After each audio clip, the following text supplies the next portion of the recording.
শিশু রামিসার ধর্ষক ও হত্যাকারীর দৃষ্টান্তমূলক শাস্তি নিশ্চিতের মধ্য দিয়ে ঘরে বাইরে নারীর নিরাপত্তা নিশ্চিতের দাবি জানিয়েছে ঢাকা বিশ্ববিদ্যালয়ের ফ্রেন্ডস অ্যালায়েন্স ডুফা।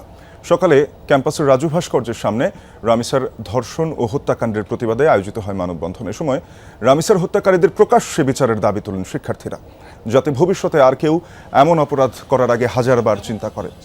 এই ঘটনার পর দেশের প্রতিটি মা সন্তানদের নিয়ে আতঙ্কে রয়েছেন জানিয়ে বক্তারা বলেন, অতীতের সব ধর্ষণের ঘটনায় রাষ্ট্র ন্যায় বিচার দিতে ব্যর্থ হয়েছে। এ সময় বক্তারা বিচারহীনতার কড়া সমালোচনা করেন।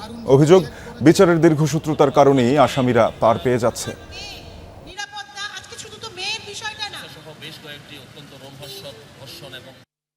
আমি আমার মেয়েটাকে বাসায় রেখে কোথাও যে আমি যাব, পাশে একটা ফ্ল্যাটেও যাব, সেই নিরাপত্তাহীনতাই এখন আমরা যে অপরাধ নিজে স্বীকার করে এবং আশেপাশের মানুষও দেখে অপরাধটা, আশেপাশের মানুষও সাক্ষী থাকে, তারপরেও সেই অপরাধের বিচার কেন দীর্ঘ হবে? দেশে যুগোপযোগী আইন প্রণয়ন হবে, সে আইনের প্রয়োগ হবে। একই সাথে বাবা মা হিসাবে আমরাও একটু দায়িত্বশীল থাকবো।